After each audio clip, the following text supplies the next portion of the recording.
ఘనమైన నామమునకు మా ప్రభు అయిన క్రీస్తు వారి ద్వారా మీకు స్తోత్రాలు తెలియచేసుకుంటూ ఉన్నాం. తండ్రి, ఆరాధ్య దైవమైన మిమ్ములను కీర్తనలతో స్తుతించి ఉన్నాము. సందేశం వినుటకు సిద్ధపడుతూ ఉన్నాం. మాకు ఏదైతే మా బ్రతుకు కాలంలో అవసరమో వాటిని మీరు రాయించి మాకు ఇచ్చారు. వాటిని మేము పాటించుచున్నామో లేదో అనేది ఎప్పటికప్పుడే స్వపరీక్ష చేసుకుంటూ ఉన్నాం. మరొక అంశముతో మా జీవితాలు ఎలాగున్నవో పరిశీలన చేసుకుంటానికి సందేశం వినబోతూ ఉన్నాం. నిలబడి ఉన్న మీ దాసుని నన్ను సమయోచితమైన జ్ఞానముతో నింపి మీ పాత్రగా వాడుకొనండి. వినగల చెవులను, గ్రహింపగల మనస్సును చేరువచ్చి నుండి బిడ్డలకు అనుగ్రహించమని మా ప్రభువైన యేసుక్రీస్తు వారి పేరిట ఈ ప్రార్థన మీకు సమర్పించుచున్నాము తండ్రి. ఆమేన్. కూర్చోండి.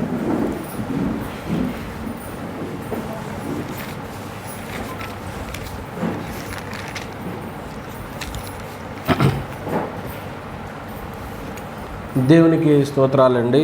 ఆరాధికులుగా చేరవచ్చిన దేవుని బిడ్డలని మీ అందరికీ ప్రభువైన యేసుక్రీస్తు వారి నామములో వందనాలు తెలియజేసుకుంటూ, ప్రియమైన దేవుని వారలారా, దేవుని యొక్క మహాకృపను బట్టి ప్రస్తుతం ఏది నిజమో ఏది నిజము కాదో అన్వేషణలో ప్రజలు తట్టిమిట్లాడుతున్నటువంటి కాలంలో ఇదే నిజమనుకుని స్థిరంగా జీవితాలు కొనసాగిస్తున్నటువంటి మనల్ని చూసి దేవుడు సంతోషిస్తున్నాడని దైవజనుడిగా ఆ మాట మీ అందరి ముందు ఉంచుతూ ఈరోజు మనం ఒక అంశంలోనికి ప్రవేశించబోతూ ఉన్నాం. అది ఏమిటంటే, దేవుని వాక్యానికి మనం శ్రద్ధగా లోబడుతున్నామా లేదా? ఎవరికి వారే ప్రశ్న వేసుకుంటే అందరము లోబడుతున్నాము. మా చేతిలో బైబిల్ ఉంది, మీరు మాకు బోధిస్తున్నారు, మేము ప్రతిరోజు చదువుకుంటాం, అందులో ఉన్నట్టుగానే మేము జీవిస్తున్నాం అని ఎవరికి వాళ్ళమే సమాధానము మన మనస్సాక్షి చెప్పుకుంటాం. కానీ అది ఎంతవరకు 100% జరగనప్పుడు మీరైనా నేనైనా అది వాక్యానికి మనము వినేవారమే కానీ శ్రద్ధగా లోబడిన వారం కావు. అందులో నుంచి ఒక 2 సంగతులు ఈరోజు మనం ఆలోచన చేస్తాం. పరమమైనటువంటి దేవుడు తన యొక్క సందేశాన్ని ఎన్నడూ కూడా మార్చడానికి ఇష్టపడ్డాడు. ఒకసారి ఆయన సందేశం ఇచ్చాడు అంటే అది మార్చబడదు. అంటే దాని అర్థం ఏంటంటే, దేవుడైన యెహోవా మనుషులకు ఒక మాటను లేక సందేశాన్ని, వర్తమానాన్ని పంపించిన తర్వాత మనుషులు మార్చితే ఆ సందేశాన్ని ఆయన ఏం చేయడు? సహించడు. నా మాట అర్థమైంది అనుకుంటా మీకు. దేవుడు ఒక పర్యాయం తన సందేశాన్ని ఇస్తే మనుషులకు, అది మనుషులు మార్చితే ఆయన ఏం చేయడండి? సహించడు. అది ఉన్నది ఉన్నట్టుగానే మనం నేర్చుకోవాలి. అలాగే ఆయన ఎలా చెప్పారో అలా చేయటానికి మనము పాటించాలి. ఈ పరిచయముగా మనము లేకపోతే మూలవాక్యముగా ద్వితీయోపదేశకాండము 4వ అధ్యాయము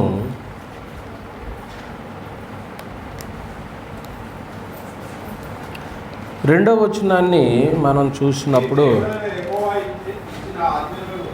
నీ దేవుడైన యెహోవా ఇచ్చిన ఆజ్ఞలను నీకు ఆజ్ఞాపిస్తున్నాను, వాటిని గైకొనుట యందు నేను మీకు ఆజ్ఞాపించిన మాటతో. చూసారా, దేవుడైనటువంటి యెహోవా ఇచ్చినటువంటి మాటకట దీనిని ఏం చేయొద్దు అన్నాడైనా, కలపకూడదు. ఆయన చెప్పింది చెప్పినట్టుగా చేయాలి. దానిలో ఉండే దేనిని తీసేయద్దు, కలపవద్దు, తీసేయవద్దు. అంటే ఈ మాటను బట్టి మనకు ఏమర్థమవుతుంది? ఆయన ఏమైతే ఆజ్ఞ ఇచ్చారో, ఎలాగైతే చెప్పారో అలాగే చేయాలన్నమాట. అంటే ఆయన మాటకి ఏం కోరుతున్నాడంటే విధేయత కోరుతున్నాడు. విధేయత అనేటువంటిది ఆయనకి ఇష్టం. ఒబీడియన్స్ అంటారు దాన్ని. మనం అవిధేయత గురించి విన్నాం శుక్రవారమైనా. అవిధేయత. ఇప్పుడు దేవుని మాటకి ఏం కోరుతున్నాడట అంటే ఆయన విధేయత కోరుతున్నాడు. అదే గ్రంథము 12వ అధ్యాయము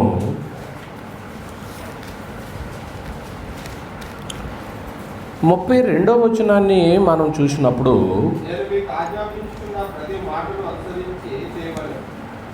నేను మీకు ఏదైతే ఆజ్ఞాపించానో దాన్ని అనుసరించి చెయ్యండి. దాంట్లో నుంచి ఏది కలపదు, దాంట్లో నుంచి ఏది తీసేయదు. ఏమండి? ఇది మనము ఇంట్రడక్షన్గా పరిచయంగా ఆలోచన చేశాం. అంటే దేవుడు తన సందేశాన్ని ఇచ్చిన తర్వాత ఎన్నడూ ఆ సందేశాన్ని ఏం చేయడైనా మార్చు. అది మనుషులకు ఇచ్చిన తర్వాత ఆ సందేశాన్ని మార్చితే ఆయన ఏం చేయడు? సహించడు. రిస్క్ మనం ఎందుకు తీసుకోవాలి? ఇప్పుడు మన చేతిలో బైబిల్ ఉంది. ఈవేళ నేను రిస్క్ తీసుకుని ఒక ఆజ్ఞ ఇచ్చాను అనుకోండి, మీరు చేస్తారు. అది దేవుని యొక్క హితోపదేశం కాదనుకోండి, మీకు పనిష్మెంటే, నాకు పనిష్మెంటే. ఇప్పుడు ఎవరము కూడా రిస్క్ తీసుకోకుండా మనం ఉన్నది ఉన్నట్టుగా చేయటానికి మనందరి చేతులు ఏదుంది? పరిశుద్ధ గ్రంథం ఉంది. కాబట్టి ఆ గ్రంథంలో ఏం చదివాము? పరిచయములు అంటే నేను మీకు ఆజ్ఞాపించినటువంటి మాటల్లో ఏది ఏం చేయొద్దు, మీరు కలపొద్దు, తీసేయొద్దు. అంటే ఆ మాటలో ఇంకొకటి మనము ఆలోచన చేసింది ఏంటంటే విధేయత చూపండి నా మాటకి. ఎక్స్ట్రాగా మీరు ఏమీ చేయవసరం లే. నేను చెప్పిన దానికి మీరు ఏం చేస్తే సరిపోద్ది? మాట వింటే సరి, అలా చేస్తే సరిపోతుంది అనేటువంటి విషయం మనము పరిచయంగా ఆలోచన చేసాం. ఇందులో 2 సంగతులు మనం ఆలోచన చేస్తాం ఈ పాఠంలో. ఏంటంటే మొట్టమొదటిగా యాజకత్వము ప్రారంభించబడినటువంటి తొలి రోజులయ్యి. మీరు చదివినటువంటి నిర్గమాకాండము 35వ అధ్యాయంలో చదివారు మీరు. యాజకత్వము ప్రారంభించబడినటువంటి తొలి రోజుల్లో దేవుని సన్నిధిలో యాజకత్వం ఎలా చేసేవారంటే దేవునికి ధూపం వేసేవారు. ఈ ధూపం వేసేటువంటి ప్రక్రియలో దేవుడు అహరోను కుమారులకు, లేవి సంతతిలో అహరోను సంతతికి లేదా అహరోను ఫ్యామిలీకి ఈ యాజకత్వం యొక్క డ్యూటీ అప్పగించాడు. అందరికీ ఇవ్వలేదు. వాళ్ళు చేసినప్పుడు ఎలా చేయాలో వాళ్ళకి ఆజ్ఞాపించాడు. ఆయనకి 4 కుమారులు. ఈ 4 కుమారులకి కూడా ఇదిగో కొన్ని వస్త్రాలు ప్రత్యేకంగా వాళ్ళకి సిద్ధం చేయండి, వాళ్ళని అభిషేకం చేయండి, వాళ్ళు దేవుని సన్నిధిలో యాజకత్వం చేస్తారు అని ఆజ్ఞాపించిన తర్వాత తన సన్నిధిలో ధూపం వేసేటువంటి ప్రక్రియ ప్రత్యేకమైనటువంటి మనుషులకు అప్పగించబడింది. అది గుర్తుపెట్టుకోవాలి. ఇప్పుడు ఆయన ఏదైతే ఆజ్ఞాపించాడో అది చెయ్యాలి. ఎవరిని చేయమన్నారో వాళ్ళే చేయాలి. ఓకేనా? ఇక్కడ ఎవరికి అప్పగించబడిందని చెప్పాను? అహరోను సంతతికి యాజకత్వం చేసే పని అప్పగించబడింది. వాళ్ళు మాత్రమే దేవుని సన్నిధిలోకి వచ్చి ఏం చేయాలి? యాజకత్వం చేయాలి. లేవియా కాండము 10వ అధ్యాయము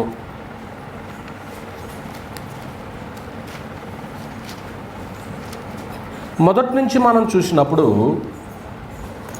అక్కడున్న సమాచారం ఏంటంటే అహరోను కుమారులైన వాళ్ళ కుమారులు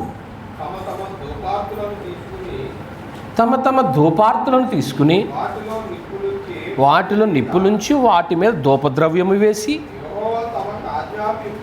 యెహోవా తమకు ఆజ్ఞాపింపని వేరొక అగ్నిని ఆయన సన్నిధికి తేగా యెహోవా సన్నిధి నుండి అగ్ని బయలుదేరి వారిని కాల్చివేసెను.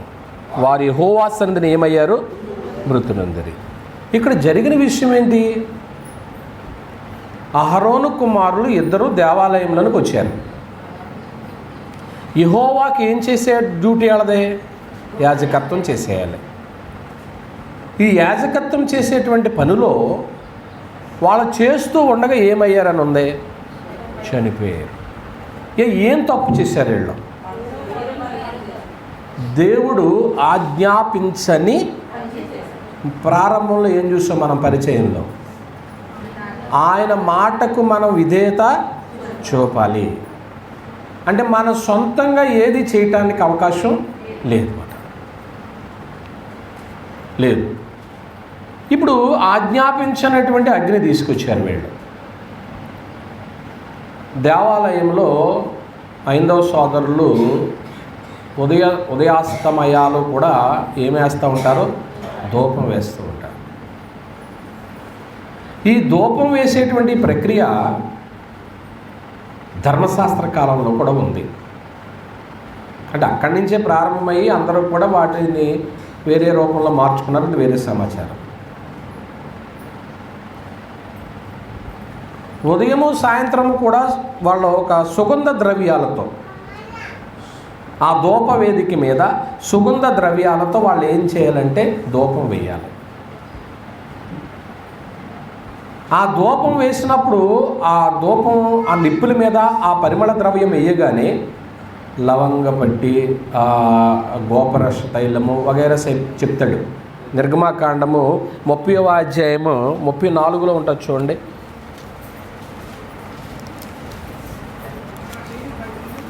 లేదా మరి యెహోవా మోషేతో ఇట్లనెను, నువ్వు పరిమళ ద్రవ్యములను అనగా జటామాంసి, గోపీచందనము, గంధపు చెక్క అను ఈ పరిమళ ద్రవ్యములను స్వచ్ఛమైన సాంబ్రాణిని సమభాగముగా తీసుకుని ఏం చేయమంటాడో తెలుసా? వాటితో ధూపద్రవ్యములు చేయవలెను. అది సుగంధ ద్రవ్యం మేళకుని పని చొప్పున కలుపబడి ఉప్పు గలదియు స్వచ్ఛమైనదియు పరిశుద్ధమైనది సుగంధ ధూప సంభారము. దానిలో కొంచెము పొడి చేసి నేను కలుసుకుని ప్రత్యక్ష గుడారములోని సాక్ష్యపు మందసం ఎదుట దాన్ని ఏం చెయ్యి కొంచెం అక్కడ వేయాలి. మీరు నేను కలుసుకునే చోటు అది. అక్కడ మీరు ధూపం వేయవలసిన అవసరత ఉందన్నమాట అండి. ఏండి అయితే వీళ్ళు ధూపం వేశారు. ఎవరు? వాళ్ళ ఇద్దరు పేర్లు నాదాబు, అబీహు. ధూపం అయితే వేశారు. దేవునికి కావలసింది ధూపమా? దేవుని మాటకి విధేయత. కొందరు ఏమనుకుంటారంటే, నేను దేవుడికి కానుకలు ఇస్తున్నాను కదా, నేను సహోదర ప్రేమ కలిగి ఉన్నాను కదా, ఇన్ని చేసి నువ్వు ఆరాధన మానేసావనుకో అది వాక్యాన్ని నెరవేర్చినట్టేనా? ఆరాధన చేస్తున్నాం అనుకోండి, మిగిలిన అన్నీ కూడా మానేసాం, మన దృష్టికి మనమే నీతిమంతులుగా అనుకున్నాం. అప్పుడు దేవుని యొక్క వాక్యానికి విధేయత చూపిన వారం అవుతామా? కాదు. వీళ్ళు ఏమనుకున్నారంటే ఈ కుర్రోళ్ళు దేవుడికి కావాల్సిన ధూపం అంతవరకే. మేము ఎక్కడి నుంచి అగ్ని తీసుకొస్తే దేవుడికి ఎందుకు? మేము ఏ టైంలో ధూపం వేస్తే ఆయనకి ఎందుకు? అంటే ఇది సీరియస్గా తీసుకున్నాడు దేవుడు. వీళ్ళు ఎలా తీసుకున్నారు? వీళ్ళు లక్ష్యం చేయలేదు. అక్కడ ఏం జరిగిందని గ్రంథం చెప్పింది మనకి? వాళ్ళిద్దరు ఏమైపోయారు? చనిపోయారు. ఇద్దరు చనిపోయారు. వీళ్ళు చనిపోవడానికి కొన్ని కారణాలు గ్రంథం మన ముందు ఉంచింది. ఏంటి అది అన్నట్లయితే, మొట్టమొదటిగా దేవునికి విధేయత చూపాలి. ఆయన రాయించిన దాని ప్రకారంగానే ఏం చేయాలి? ధూపం వేయాలి.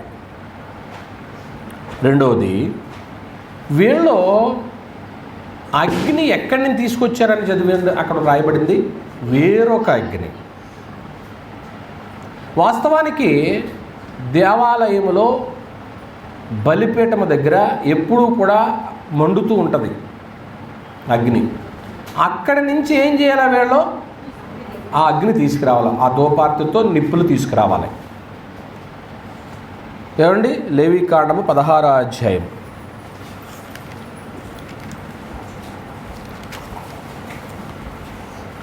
12వ వచనంలో, యెహోవా సన్నిధినున్న ధూపపీఠం మీద నుండి ధూపార్తెడు నిప్పులను తన పిడికిళ్లతో పరిమళ ధూప ద్రవ్యమును, అక్కడ ధూప సువర్ణం అక్కడే ఉంటుంది, చేసి పెట్టుకుంటారన్నమాట.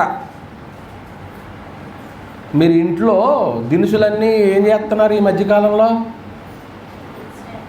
పొడి చేసేసుకుని డబ్బాల్లో స్టోర్ చేసుకుంటారు, చేసుకోరా? ఎందుకని? ఏ టైంలో యజమాని అన్నవి తెస్తారు మీకు తెలదు కాబట్టి ఆ టైంలో సడన్గా ఏం చేయొచ్చు? వండేయచ్చు.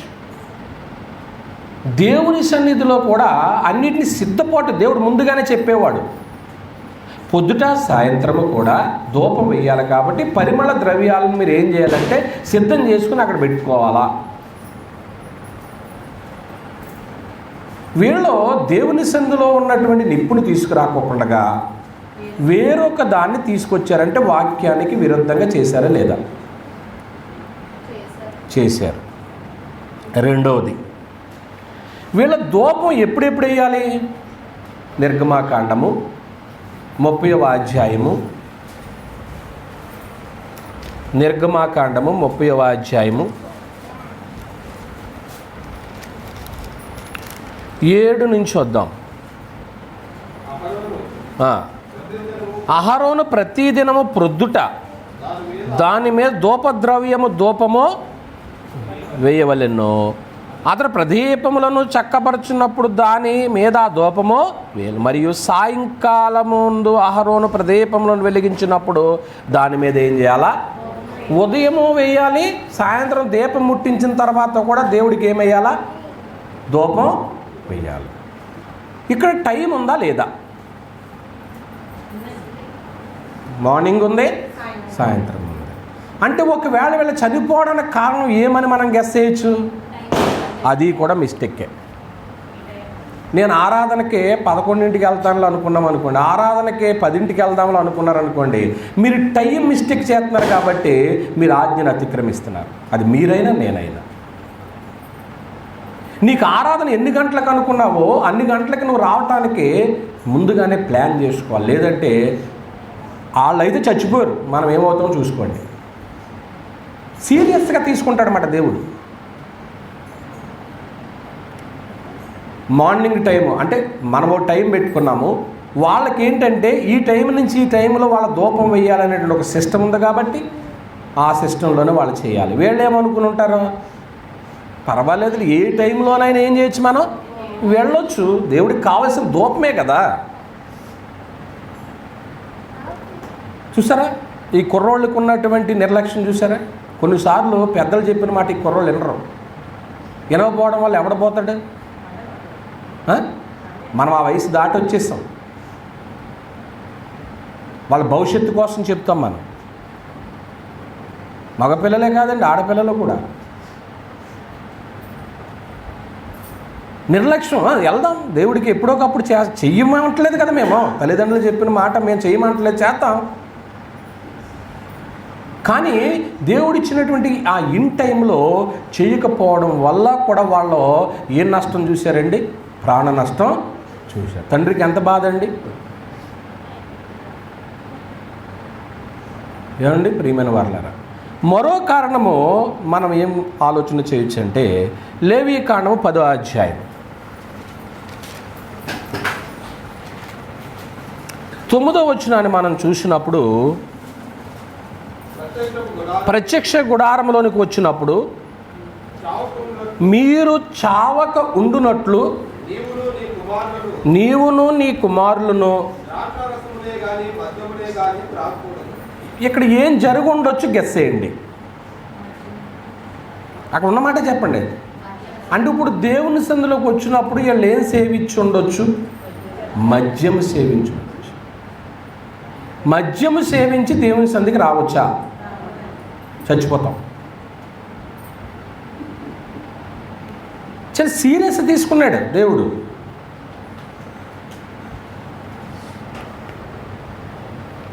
ఈరోజు మన పాఠం ఏంటండి? దేవుని వాక్యానికి మనము శ్రద్ధగా లోబడాలి. మనము శ్రద్ధగా లోబడకపోతే నష్టపోయేది దేవుడు కాదు, మనమే. అంటే ఇప్పుడు దేవుడు కోరుకునేది ఏంటంటే ఆయన ఆజ్ఞను నెరవేరుస్తున్నాం అనుకుంటున్నాం, కానీ ఆయన చెప్పింది చెప్పినట్టే చేయాలని కోరుకుంటాడు. మనము చేసేది నువ్వు అంగీకరించు అనడం కరెక్టా? దేవుడు చెప్పింది చేయడం కరెక్టా?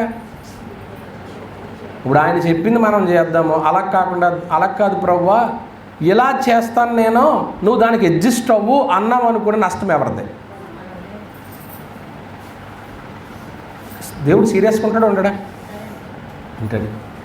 ఇప్పుడు మన అందరం ఆరాధన చేస్తున్నాం, చేయట్లేదని నేను అనట్లేదు.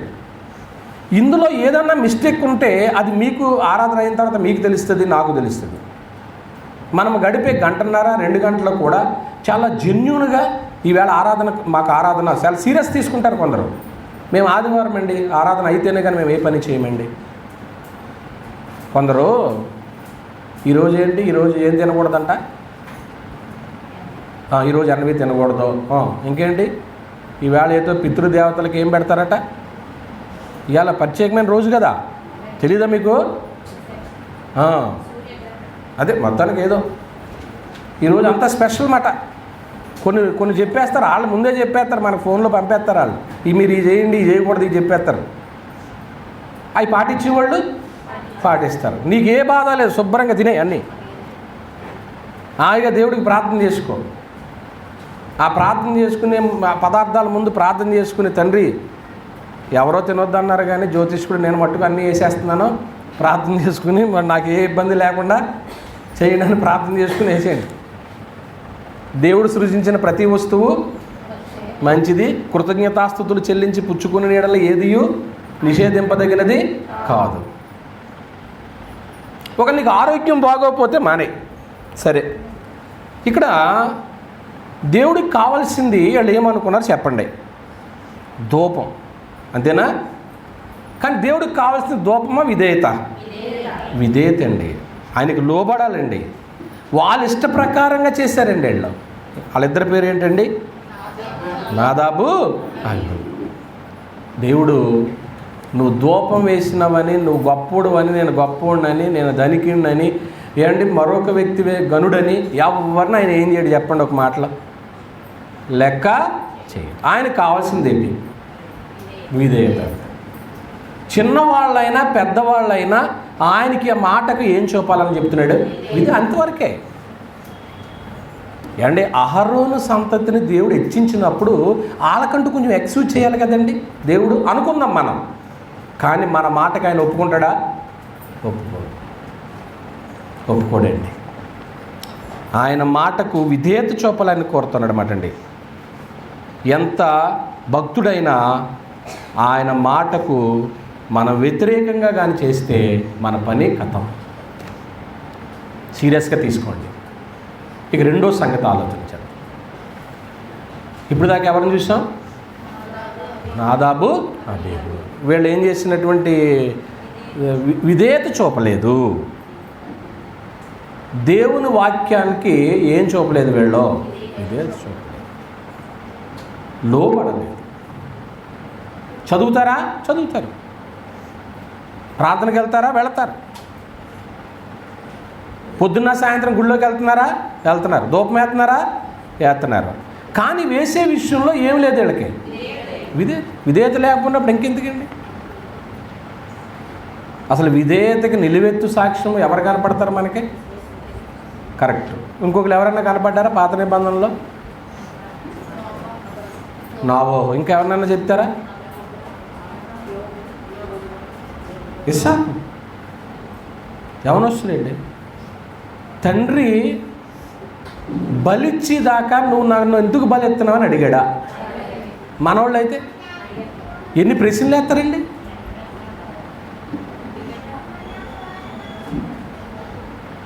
ఆ ప్రశ్నలకు మనం ఏం చేయలేం, సమాధానం చేయలేం. కానీ నిజంగా అటువంటి మంచి, అందుకే నవ్వు అని పేరు పెట్టుకున్నాడు ఆ కొడుక్కి. ఇస్సాకులు ఎవరిని చూసుకున్నాడో తెలుసా? అబ్రహాం యేసుక్రీస్తు వారిని చూసుకున్నాడు. ఇప్పుడు మన పిల్లలు నడుపుతూ ఉన్నారనుకోండి, అలా ఆడుతున్నారనుకోండి, వాళ్ళని చూసి మనం ఆనందపడతాం. ఎందుకని? అచ్చండి మా అమ్మ మా నాన్నలాగా ఉంటారండి, అలా ఎంత మురిసిపోతాం తెలుసా. ఆ మాట, ఆ పద్ధతి అంతా మామూలుగానండి. బాగుంటే, బాగోకపోతే వాళ్ళ అమ్మదండి, వాళ్ళ నాన్నదండి, వాళ్ళ తాతదండి అని నువ్వు అనుకున్నది లేనప్పుడు ఇంకా నీ మీద పెట్టుకో, పక్క వాళ్ళకండి. అబ్రాహాము గారు తన కొడుకైన ఇస్సాకులు ఎవరిని చూసుకున్నాడు? యేసుక్రీస్తు. ఈవేళ పరదేశికి ఇంకో పేరు పెట్టేశాడండి దేవుడు. పరదేశికే ఎవరి పేరు పెట్టాడు తెలుసా? మరి లాజరు వెళ్ళి ఎవరిని రొమ్మున ఉన్నాడని అంటది? అబ్రహాము రొమ్ము అంటే దాని ప్లేస్ ఏంటి అనుకుంటారు మీరు? పరదేశది. అబ్రహాము రొమ్మును ఆనుకుని ఉన్నాడంట. అందువల్ల విధేయత చూపాలని దేవుడు కోరుకుంటున్నాడని నేర్చుకున్నాం. ఇక రెండో విషయానికి వస్తాం. రెండో సంగతి ఏంటంటే, ఇక్కడ భక్తుడైనటువంటి దావీదు గారిని మేము దృష్టికి తీసుకొస్తున్నాను. దావీదు గారి గురించి మనం పాట పాడమంటే మనల్ని ఏ పాట పాడతారా? మతశాఖలు అయితే ఏ పాట పాడతారా? దావీదు వల్లనే నాట్యమాడి తండ్రిని ఏం చేస్తారట చూసారు. ఆ తరం అయిపోయింది. డ్యాన్సులు వేసారు, డ్యాన్సులు వేయించారు.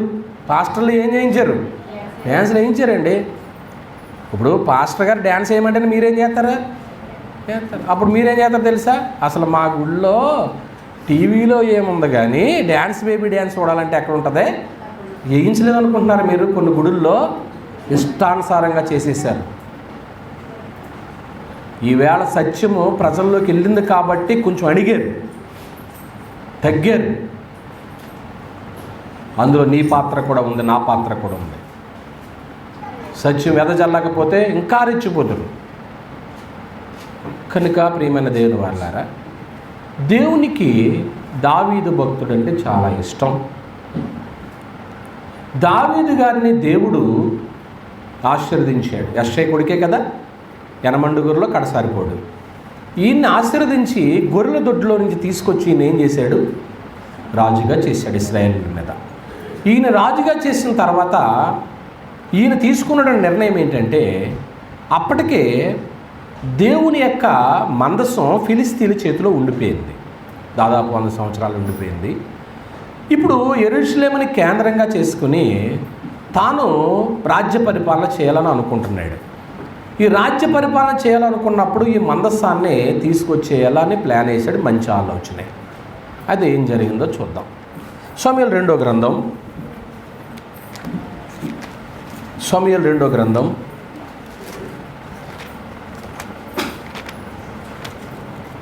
6వ అధ్యాయం. సమూయేలు రెండో గ్రంథం 6వ అధ్యాయము మొదటి నుంచి వద్దాము.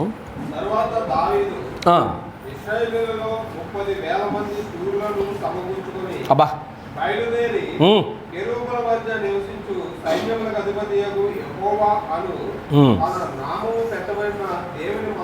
దేవుని మందసం. దేవుని మందసం అంటేనే ఇశ్రాయేలుకి ఆయుపట్టు, బలం. మీ అందరికీ మీ బలం ఏంటి చెప్పండి? మీ బలం భౌతికమని అంటలేదు నేను. భౌతికంగా మీరు ఏమన్నా అది ఏ రోజుకైనా బలమైనా కొద్ది రోజులకి ఏమవుతుంది? అది బలహీనమైపోయింది. డబ్బులుంటే బలం, పోతే బలహీనం. మనుషులుంటే బలం, మనుషులు పోతే బలహీనత. అంతే కదా. నానేవాళ్ళు నీకు దూరం అయిపోతే నువ్వు వీక్ అయిపోవా? ఎంత వీక్ అయిపోతావు అది చెప్పకండి. మీకున్న బలం ఏంటి చెప్పండి? మా విజయ్ గ్రంథం చూపించింది. ఎస్, ఇదే మన బలం. అవునా? అందరి దగ్గర ఉంది ఇది బలం. ఇది ఎంత బలం చెప్పండి? అపవాదిని కూడా వంచగలిగినటువంటి బలం దీంట్లో ఉందా లేదా? ఇందులో ఉంది, కానీ ఇది ఎక్కడికి వస్తలేదు, ఇక్కడికి రావట్లేదు. ఇందులో ఉంటుంది, పరిశుద్ధ గ్రంథంలో చాలా శక్తి ఉంటుంది. ఏమండి, అందరి దగ్గర ఉంది. ఇదేనా మీ బలం? దీన్ని బలంగా చేసుకోండి. మనుషుల సహాయం వ్యర్థం, దేవుని సహాయమే మనకి అవసరం. చదువునైనా దేవుని మందస్సం, అది ఇశ్రాయేలుకి బలం ఏంటంటే దేవుని మందస్సమే.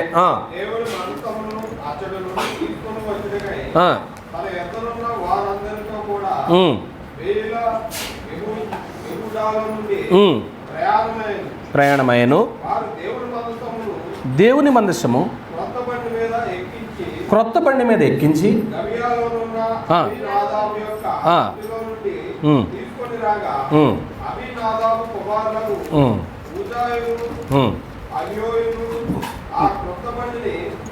తోలిరి. ఆ బండిని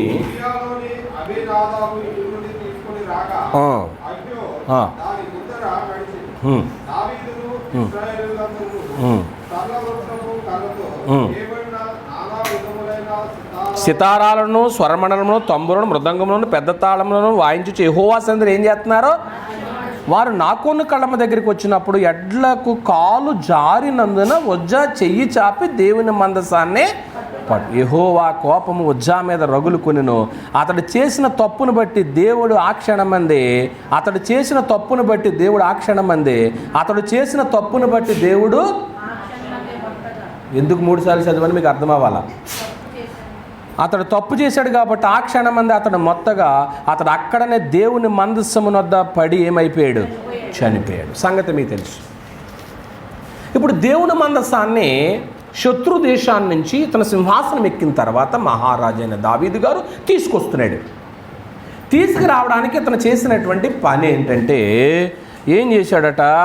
30,000 శూరులను సమకూర్చుంది. అబ్బా, 30,000 మంది వెళ్తుంటే నిజంగా కవాతు చేస్తుంటే ఎలా ఉంటుందండి? ముందేమో 30,000 మంది, వెనకాల మందసం బండి. చూసి వాళ్ళకి ఎలా ఉంటుంది చెప్పండి? ఇశ్రాయేల్ దేవుడు అంట ఊరేగింపుతో ఏం చేస్తున్నాడు? వెళుతున్నాడు. ఈ కాపీలే ఈ లోకంలో జరిగాయి. వెనకాల ఎక్కడో విగ్రహం ఉంటుంది, ముందు మాత్రమో ఈ వాయిద్య సంగీతం అంతా ఉంటుందన్నమాట అండి.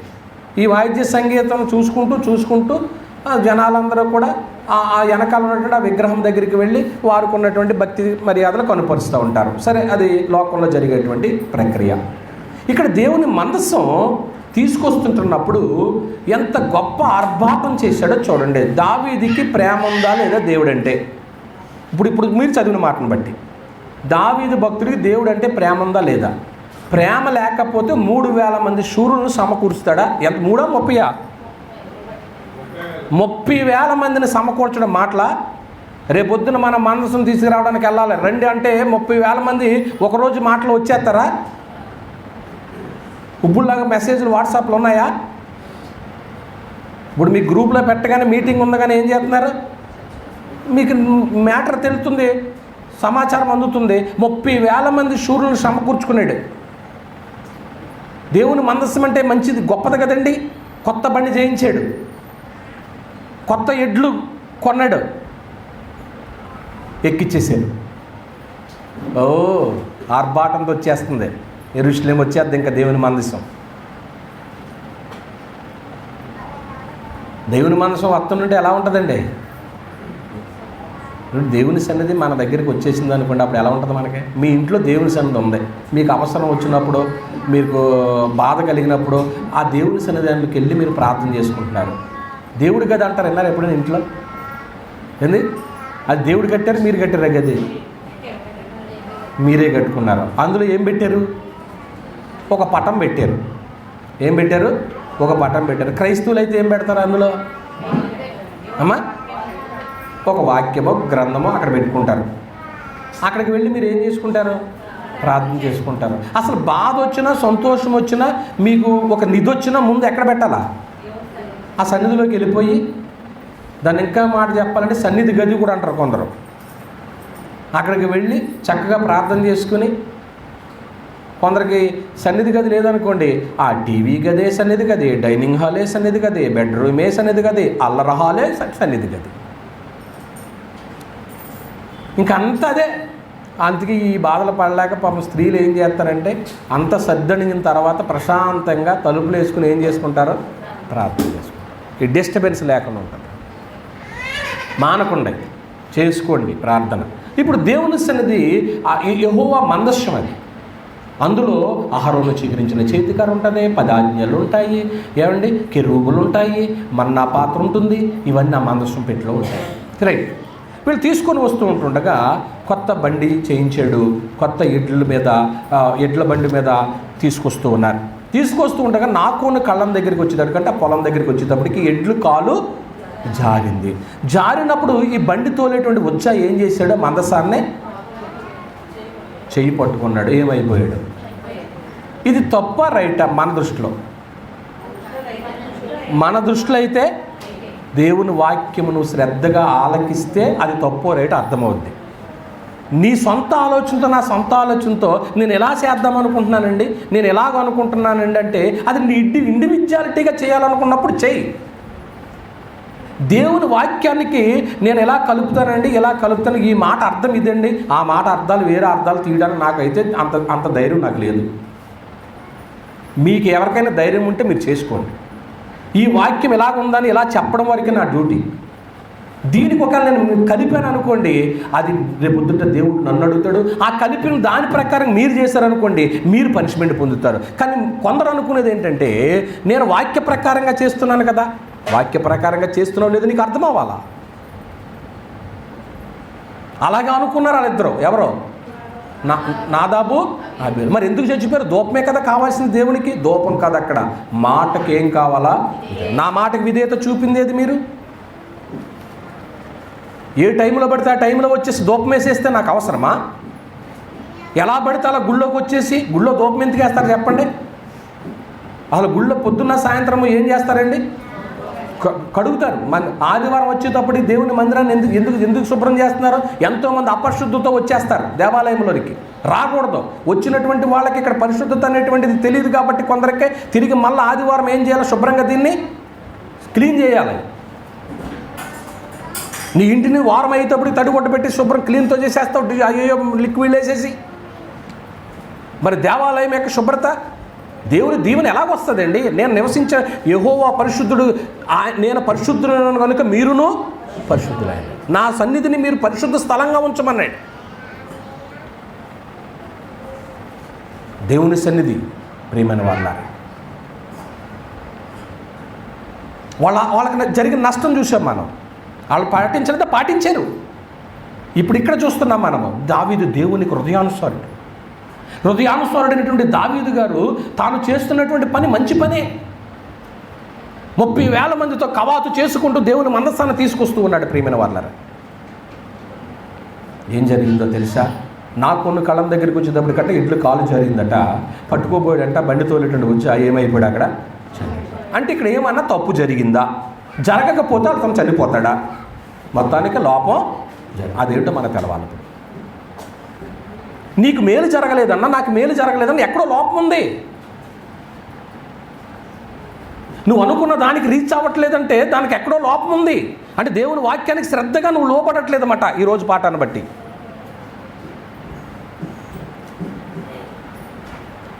ఏంటి ఆ లోపం?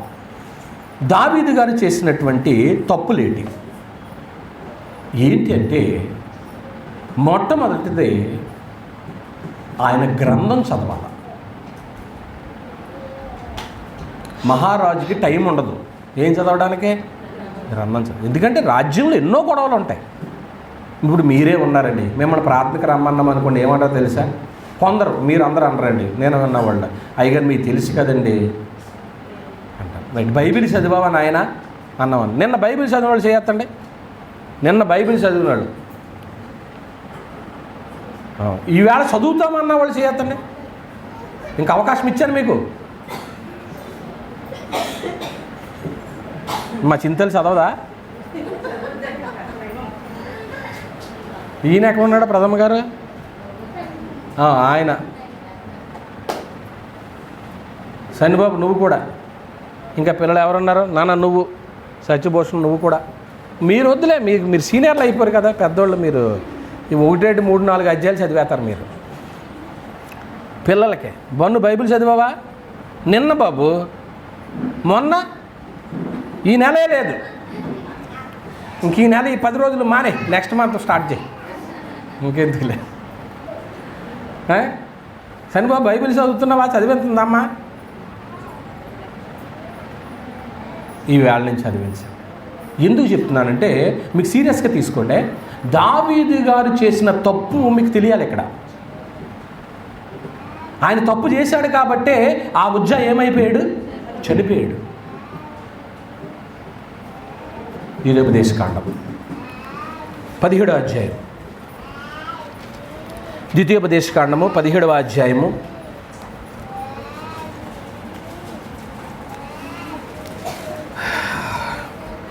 ద్వితీయోపదేశకాండం 17వ అధ్యాయము తీసుకున్నారా? 18వ వచనం మాత్రం ఈ సందర్భంలో చదువుదాం. అదంతా చదవవసరం లేదు, కానీ ఈ సందర్భంలో 18వ వచనం మాత్రం చదువుదాం. మరియు అతడు, అదిగోండి, ఇప్పుడు ఈ మహా గొప్ప వ్యక్తి సింహాసనం అధిష్ఠించిన తర్వాత లేవీలైన యాజకుల స్వాధీనమందున్న గ్రంథమును చూచి ఆ ధర్మశాస్త్రమునకు ఒక ప్రతిని తన కొరకు రాసుకొనవలెను, అది తన యొద్ద ఉండవలెను, తన రాజ్యమందు తానును తన కుమారులను ఇశ్రాయేలు మధ్యన దీర్ఘాయుష్మంతుడగునట్టుకై గర్వించి ఈ ధర్మమును విడిచిపెట్టి కుడికి గాని ఎడమకు గాని తాను తొలగక ఉండునట్లు తన దేవుడైన యెహోవాకు భయపడి ఈ ధర్మశాస్త్ర వాక్యములన్నిటినీ ఈ కట్టలను అనుసరించి నేర్చుకొనుటకు అతడు తాను బ్రతుకు దినములన్నిటిను ఆ గ్రంథమును ఏం చేయాలి? అది నీకు ఎంత బిజీ షెడ్యూల్ ఉన్నా మహారాజా దావీదు, నువ్వు సింహాసనం మీదకి ఎక్కిన తర్వాత ఒక జిరాక్స్ పెట్టుకో. ఏం జిరాక్స్? ఏమన్నా అందరూ బైబిల్ చూశారండి? ధర్మశాస్త్రం అనేటువంటి దాన్ని ఒక ప్రతిని నువ్వేం చేయాలి? నీ దగ్గర రాయించి పెట్టుకో.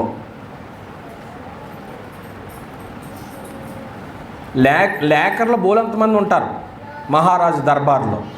ఇప్పుడు కానీ జిరాక్స్లు ఉన్నాయి, అప్పుడు లేవు అనుకోండి.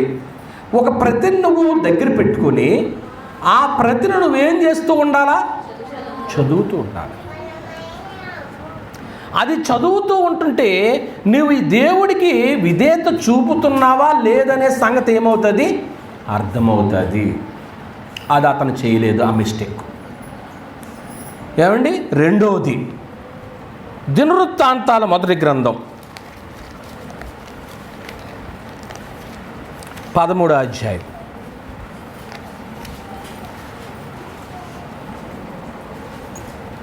తీసుకున్నారండి? మొదటి నుంచి వద్దాం.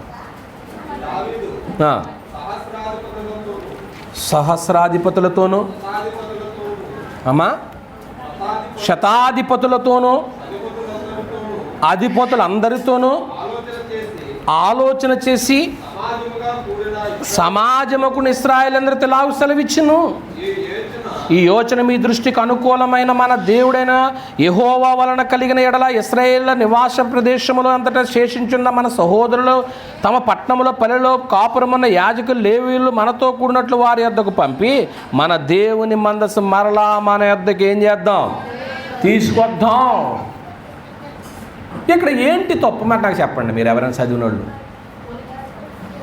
ఇక్కడ ఇప్పుడు మందసం తీసుకురావడం కరెక్టే కదా? అయితే అతను చేసిన తప్పు ఒకటి ఉంది, నాకు ఇక్కడ కనపడింది. ఓకే, మీరు చెప్పలేరు, నేను చెప్తాను. మొట్టమొదటే ఉంది ఆలోచన. ఎవరి దగ్గర చేశాడు ఇతను? మనుషులతో నువ్వు ఆలోచన చేయకూడదు. నా పాయింట్ అర్థమైంది ఇక్కడ మీకు? ముందు ఆలోచన ఎవరిని అడగాల? దేవుణ్ణి అడిగవా, మనుషుల్ని అడిగవా? మనుషుల్ని అడిగినందుకు అక్కడ ఉజ్జా ఏమైపోయాడు? చనిపోయాడు. నీకు సలహా ముందు ఎవరిని అడగాలమ్మా? అబ్బే, దేవుని పక్కన పెట్టాడు. దేవుని పక్కన పెట్టి సలహా ఎవరిని అడుగుతున్నాడు? అక్కడ ఆలోచన చేశాడని ఉందా లేదా మీ బైబిల్లో? అమ్మా, అసలు దేవుడు ఆలోచన తీసుకోరండి చాలామంది. దేవుడు ఆలోచనే వద్దు. దేవుడు ఆలోచన రావాలంటే నీ గ్రంథం చదువుతున్నప్పుడు దేవుడు నీకు ఆలోచన ఇస్తాడు. నా బంధువులు ఎలాగన్నారండి, నా అయినోళ్ళు ఎలాగన్నారండి, వాళ్ళు చెప్పినట్టు నేను చెయ్యాలండి. చేస్తే నష్టపోయేది నువ్వా వాళ్ళా? ఇప్పుడు ఎవరో చెప్పింది నువ్వు చేసావు, నష్టపోయేది నువ్వా వాళ్ళా చెప్పండి? మరి నువ్వు నష్టపోతున్నా కానీ వాళ్ళని ఇంకా ఫాలో అవుతున్నావు ఎందుకు?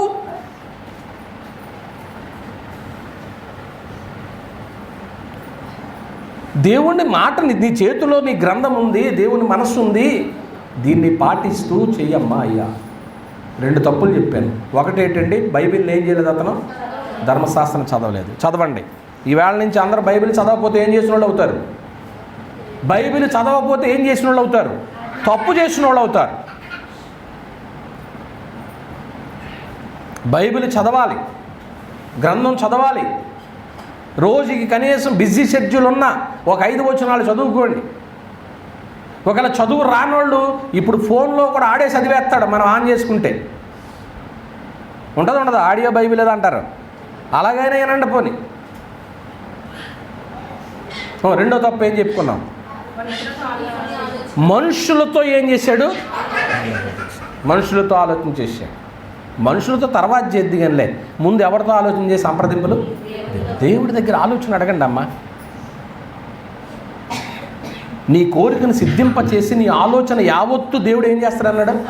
మరి ఆలోచన నెరవేర్చే దేవుని దగ్గర అడక్కోకుండా మనుషుల దగ్గర అడిగేటి దావీదు గారు? అది చేసిన తప్పు. ఇంకా 3వ తప్పు ఏంటో చూద్దాం. సంఖ్యాకాండం 7వ అధ్యాయం. సంఖ్యాకాండము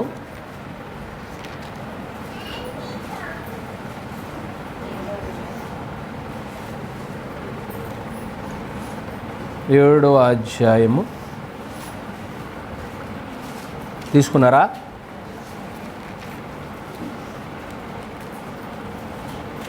ఒకసారి నేను చూసి.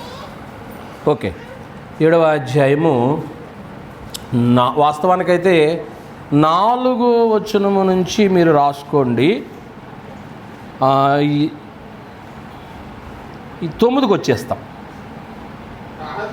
కహాతీయులకి ఇయ్యలేదు, ఏలయనగా పరిశుద్ధ స్థలపు సేవ వారిది,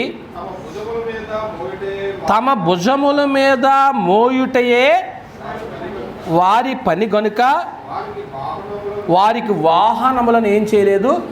అంటే ఇప్పుడు దేవుని మందస్సము ఎడ్ల బండి మీద తీసుకురావాలా, కహాతీయులు మోయాలా?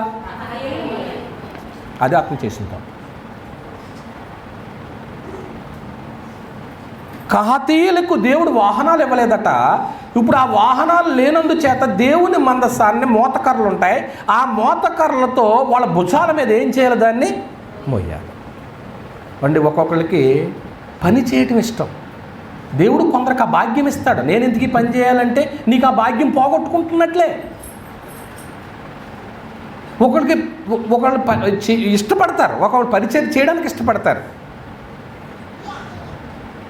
ఇప్పుడు మీరు సాయంత్రం ఈరోజు హాస్పిటల్కి ఉందమ్మా, సాయంత్రం చూడండి 4-5 పాస్టర్ గారు మేము మొత్తం అసలు మీరు ఉంటారు బిజీగా.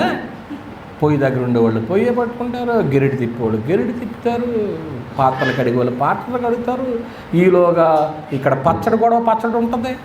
ఎన్ని సంగతులు ఉంటాయండి అసలు, ఎంత బిజీ అండి అసలు.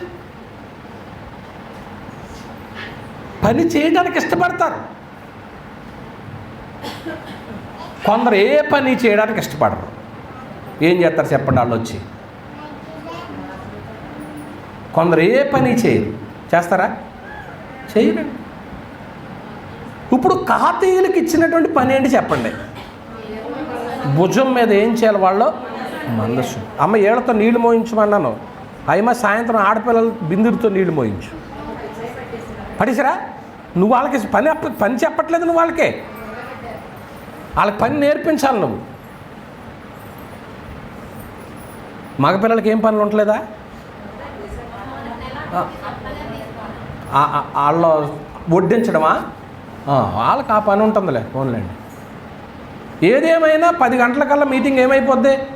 అయిపోతుంది కదా. 10ంటికి ఎవరికి ఇబ్బంది ఉండదు కాబట్టి బాగుంటుంది. పని చేయడానికి ఇష్టపడండి. నేను మొన్న ఫోటోలు ఇంకా దాచుకున్నాను. మన సహవాసకుడికి ఈ టెంట్లు వేయడం, మన వీళ్ళ ఆటోలో మోయడం, ఇవన్నీ మీరు పరిచయం చేయడం, ఇవన్నీ ఉన్నాయి. కొన్ని ఫోటోలు పెట్టారు. ఎంత పరిచయం చేశారు పిల్లలు. ఒకళ్ళు పరిచయం చేయడం ఇష్టం, ఈ పరిచయలు దెబ్బలు కూడా తగులుతాయి.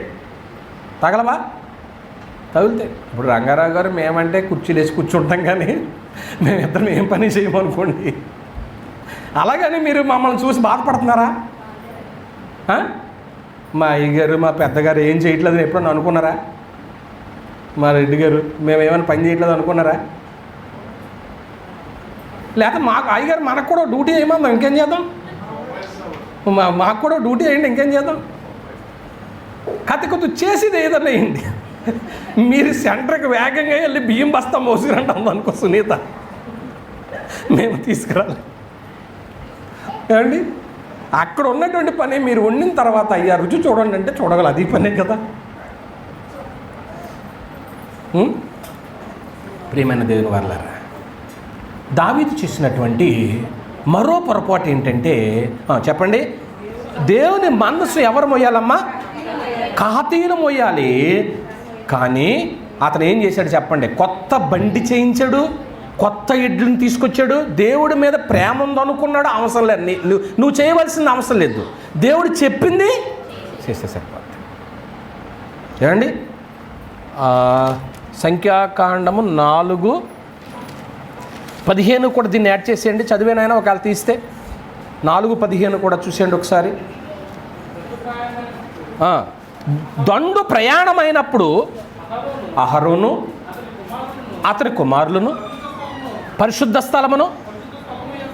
స్థలము యొక్క ఉపకరణములన్నిటినీ కప్పుట ముగించిన తర్వాత కహాతీయులు దాన్ని ఏం చేయాలి?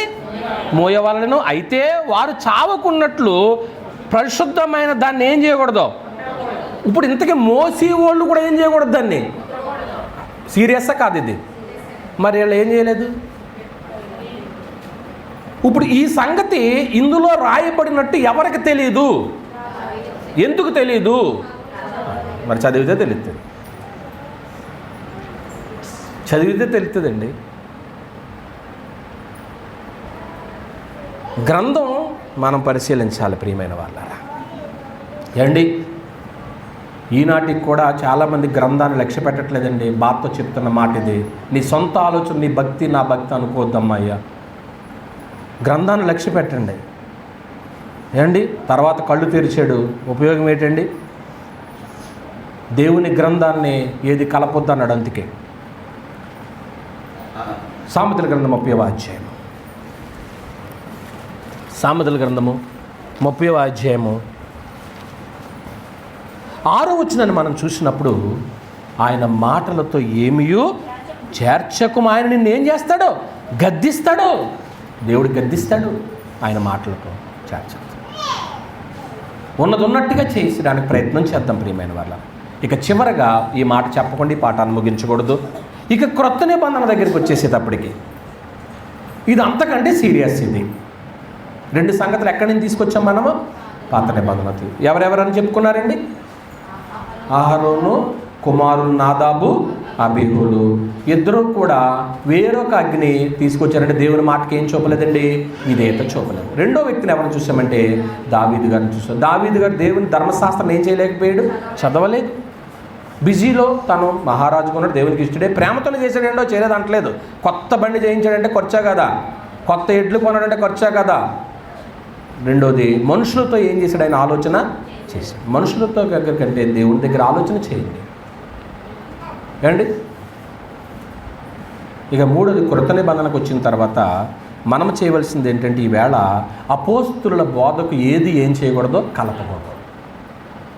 నా భయం అదేనండి. ఎప్పుడూ కూడా మీరు విన్న అనేకమైన బోధలు వింటారు, ఫోన్లో వింటారో, టీవీలో వింటారో, మీరు వింటారని నాకు తెలుసు. ఎందుకంటే దేవుడు మాటలు వస్తున్నాయంటే ఎవరైనా ఏం చేస్తారో వినరా, వింటారు. కానీ అది అపోస్తుల బోధ చెప్పండి కాదు. ప్రపంచానికి దేవుడు ఏ బోధని శాసనంగా చేశాడో తెలుసా? అపోస్తుల బోధ. అపోస్తుల బోధ. ఈ బోధ మీకు 4 గోళ్ల మధ్య చెప్తున్నానా, బహిరంగంగా చెప్తున్నాను? నేను ఈ బోధ రహస్యంగా చెప్తున్నానా, పబ్లిక్గానే చెప్తున్నానా? ఇప్పుడు పబ్లిక్గా చెప్తున్నప్పుడు ఈ బోధ స్ప్రెడ్ అయిందనుకోండి, రేపొద్దున మనకి ఏ భయం లేదండి. ఇప్పుడు ఒక మర్చుకో మాట చెప్తానే, పేర్లు చెప్పలేండి. పెద్ద పెద్ద కార్పొరేటివ్ సేవకులు 1000 ఏళ్ల పరిపాలన ఉందని చెప్పారు ఒక 10 ఏళ్ల క్రితం. మరి ఈవేళ ఎందుకు నోరిప్పుతలేదు వాళ్ళు? ఆ రోజుని యేసుప్రభు వచ్చేసి 1000 ఏళ్ల పరిపాలన చేస్తాడో, 7 ఏళ్ళ విందు ఉంది అని చెప్పేసి బోధలో అల్లేశారు. మరి ఇప్పుడు ఎందుకు నోరు తెరుతలేదు వాళ్ళు? ఒకప్పుడు స్వస్థతలు ఉన్నాయి, నూనెలో ఉంది, కచ్చీపులో ఉంది, ఏమండి అట్టిపండులో ఉంది, ఖర్జూర పండులో ఉంది అని ఓ చేసేసారు. మరి ఇప్పుడు ఎందుకు నోరిప్పుతలేదు? ఆనాడు మేము చేసింది తప్పు. బైబిల్లో ఉన్నదాన్ని మేము అర్థం కంటే ఏది ఎక్కువ చేసుకున్నాం? అపార్థం ఎక్కువ చేసుకున్నాం. తిమోతికి రాసినటువంటి 2వ పత్రిక 2వ అధ్యాయము 2వ వచనాన్ని ఒకసారి చదవండి. తిమోతికి రాసిన 2వ పత్రిక. నాయనా, నీవు అనేక సాక్షుల ఎదుట, నేను రహస్యంగా చెప్పాను, అందరు సాక్షుల ముందు చెప్పాను ఈ బోధ. అక్కడ పౌలు గారు ఏమన్నాడో చెప్పండి. అంతమంది సాక్షుల ముందు చెప్పాను నేను. ఏ బోధ? అపోస్తుల బోధ. నేను రహస్యంగా చెప్పలేదు ఈ బోధ. అనేక మంది ఉన్నారు ఈ బోధకి సాక్ష్యం. ఈవేళ నువ్వు ఈ బోధ వింటున్నావు, నువ్వు ఇంకా మార్పు చెందకపోతే, అపోస్తుల బోధకు నువ్వు దగ్గర అవ్వకపోతే, రేపొద్దున్న సాక్ష్యం ఏంటో తెలుసా? ఇదిగో అనేక సాక్షుల ముందు ఆ బోధ ఉంది. ఆ బోధకి ఏది కలుపుకోకుండా చెప్తున్నాడు. ఆ బోధ ప్రకారంగా చెయ్యమ్మా. అపోస్తుల బోధ ప్రకారంగా చెయ్యి. ఏమండి, కొరింథీయులకు రాసినటువంటి 1వ పత్రిక 4వ అధ్యాయము 17వ వచనాన్ని మనం చదువుకుంటాం. ఇందు నిమిత్తము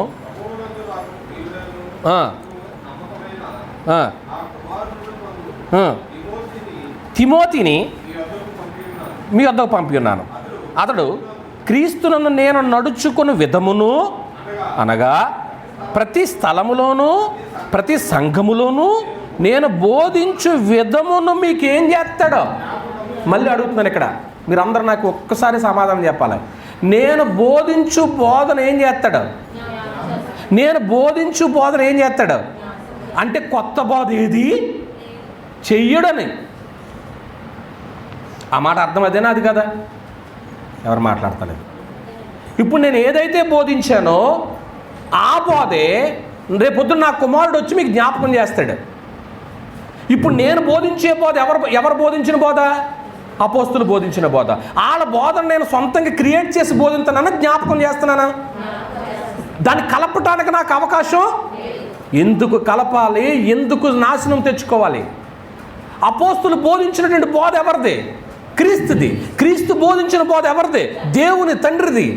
ఆ లింక్ చూసారా? ఆ బోధను జ్ఞాపకం చేస్తున్నామే తప్ప కొత్త బోధ ఏది మేము ఆ బోధకి ఇంకా లోబడ. ఇవాళ బైబిల్ అంటే ప్రాణం, చచ్చిపోతారు కొందరు. ప్రార్థన అంటే చెవు కోసుకుంటారు, చర్చ్ అంటే చెవు కోసుకుంటారు. మాకు ఇష్టమండి సంఘం అంటే అంటారు. అపోస్తుల బోధకి ఎందుకు లోబడవు? అపోస్తుల యొక్క బోధకు నువ్వు లోబడినప్పుడే దేవుని వాక్యాన్ని ఏం చేసినట్టు? శ్రద్ధగా లోబడినట్లు. లేదంటే ఈరోజు మీరు విన్నారో శ్రద్ధగా లోబడినట్లు కాదు. అహరోను కుమారులు శ్రద్ధగా దేవుని మాట విన్నట్ట, వినలేనట్ల? దావీదు దేవుని మాట శ్రద్ధగా విన్నట్ట, వినలేనట్ల? ఈవేళ కూర్చుని వింటున్న నువ్వు అపోస్తుల బోధకు విధేయత చూపుకోకుండా నాకు భక్తి ఉందండి అనుకుంటే మార్చుకో. నీకు బైబిల్ అంటే ఇష్టమేనమ్మా, ప్రార్థన అంటే ఇష్టమే, గుడి అంటే ఇష్టమే, సేవకుడు అంటే ఇష్టమే కాదు నేను అనట్లేదు. ఇదిగో 2 మాటలు చూపించాను మీకు. నేను అనేక సాక్షుల ఎదుట నీకేం చేశాను? సత్యాన్ని చెప్పాను. జాగ్రత్త సుమా. చివరికి ఏం చెప్పాను తెలుసా? ఇప్పుడు బోధించిన బోధ నాది కాదు, తిమోతిని పంపుతున్నాను, తీతును పంపుతున్నాను, ఒనేసిమును పంపుతున్నాను, ఎపఫ్రోదితుని పంపుతున్నాను. ఇంతమందిని పంపిన మీ దగ్గరికి ఆ బోధనే మీకు ఏం చేస్తారో, అంతేగాని కొత్త బోధ ఏది చేయరు. ఈ బోధకు లోబడండి, దేవుని వాక్యానికి శ్రద్ధగా లోబడండి, దేవుని దీవెనలు పొందండి. ఒకవేళ లేకుండా ఏదైనా కలుపుతావా? ఒక మాట రాసేసుకోండి, చదవద్దులేండి. ప్రకటన గ్రంథం 22వ అధ్యాయము 18-19 వచనాలు రాసుకోండి. దీనికి కానీ మనం కలిపినా తీసేసినా ఇందులో ఉన్న తెగుళ్ళన్నీ ఏమవుతాయి అన్నాడు, మనకే సంభవిస్తుంది. అంత పనిష్మెంట్ మనం పొందకోకుండా దేవుని వాక్యాన్ని శ్రద్ధగా లోబడి వారికి ఉండాలని ఈ మాటలు హెచ్చరించుకుంటూ ఇద్దరితో ముస్లిం అందరికీ వందనాలండి. తలలో ఉంచండి, కళ్ళు మూసుకొనండి, ప్రార్థన చేసుకుందాం. మమ్మల్ని మిక్కిలిగా ప్రేమించిన తండ్రి, మీకు స్తోత్రాలు. ప్రకటింపబడిన మాటలు చాలా విలువైనవి నాయన. భయముతో మాట్లాడుతున్నాం తండ్రి. ఎక్కడ ఒక మాట మేము మాట్లాడకూడదు వస్తుందేమో అనేటువంటి బహు జాగ్రత్తతో ఆత్మ సహాయం కోరుకుని మాట్లాడుతున్నాం నాయన. అందరి చేతుల్లోనూ మీ గ్రంథం ఉంది తండ్రి. ఆ గ్రంథాన్ని నిత్యము ధ్యానించనందు చేత దావీదు భక్తుడే తప్పు చేశాడు నాయన. తండ్రి, యాజకత్వం ప్రారంభమైన తొలి రోజుల్లో కుర్రోళ్ళు అలక్ష్యం చేశారు నాయన. ఏదైనా దూపమే, ఏదైనా అగ్నే తండ్రి, ఏదైనా బోధే అనుకుంటే ఈవేళ మేము మోసపోతాం. ఏదైనా సంఘం అనుకుంటే మేము మోసపోతాం తండ్రి. సత్యమైన రీతిలో నీ బిడ్డలందరి నుంచో మమ్మల్ని నుంచో నానాటికి అంచెలంచెలుగా దీవించమని, మిగతా మేలుకరంగా మార్చమని మా ప్రభువైన యేసుక్రీస్తు వారి పేరటి ప్రార్థన అడుగుచున్నాం తండ్రి. ఆమేన్.